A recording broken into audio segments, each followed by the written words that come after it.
Super ওভারের নাটকীয় ম্যাচে পরাজয়ের পর সিরিজের শেষ ম্যাচটা এখন অলিখিত ফাইনাল। যারাই জিতবে তাদের হাতেই শিরোপা। বাংলাদেশ দলের জন্য বড় দুশ্চিন্তা, ব্যাটারদের মধ্যে একাদশে যারা জায়গা পাচ্ছেন তারা দলকে সেরাটা দিতে পারছেন না। আবার বেঞ্চে যারা আছেন তারাও অফ ফর্মের কারণেই জায়গা হারিয়েছেন। ফলে সিরিজের শেষ ম্যাচে সেরা কম্বিনেশন খুঁজে পেতে বেশ বেগ পেতে হচ্ছে টিম ম্যানেজমেন্টকে।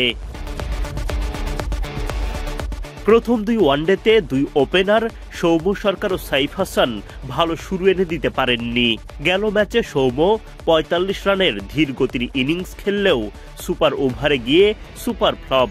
সুযোগ কাজে লাগাতে পারেননি সাইফ হাসানও। তবুও তাদের ওপরই আস্থা রাখতে হচ্ছে। সিরিজের সবচেয়ে চ্যালেঞ্জিং ম্যাচে সৌম্য সাইফের ব্যাট হাসলে হাসবে বাংলাদেশ।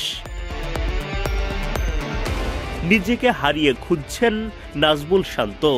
কখনো উইকেটে থিতু হতে ব্যর্থ, আবার কখনো বা থিতু হয়েও ইনিংস বড় করতে না পারার সমস্যায় জর্জরিত। এবার সিরিজ জয়ের ম্যাচে বড় দায়িত্ব নিতে হবে শান্তকে। মিডল অর্ডার আগলে রাখবেন তাওহিদ হৃদয় ও অধিনায়ক মেহেদী হাসান মিরাজ। মিরপুরের উইকেটে বোলিংয়েও ঝলক দেখানোর অপেক্ষায় মিরাজ। সঙ্গে নেতৃত্বের ভুলগুলোও শুধরে নিতে হবে টাইগার কাপ্তানকে। হৃদয় মিরাজদের সাথে ব্যাটিং অর্ডারে সঙ্গ দেবেন মাহিদুল ইসলাম অঙ্কন। উইকেট কিপিং গ্লাভস থাকবে নুরুল হাসান সোহানের হাতে। অঙ্কন সোহানরা ব্যাট হাতে নিজেদের সেরাটা দিতে পারলে বড় পুঁজির দেখা পাবে বাংলাদেশ। তারা ব্যর্থ হলে দলের ওপর চ্যালেঞ্জ বাড়বে আরও। ব্যাটে বলে উড়ন্ত ফর্মে থাকা রিশাদ হোসেন এই মুহূর্তে দলের সবচেয়ে আস্থাভাজন সদস্য। ব্যাটে ক্যামিও আর স্পিন জাদুতে বাংলাদেশকে আরও একবারে এগিয়ে দেবেন রিশাদ, সেটাই ভক্তদের প্রত্যাশা।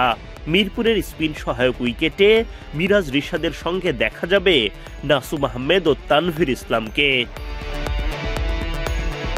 মিরপুরের রাজা মুস্তাফিজুর রহমান নেতৃত্ব দেবেন পেস ইউনিটকে। উইকেট বিবেচনায় এক পেসার নিয়েই খেলার সম্ভাবনা বেশি।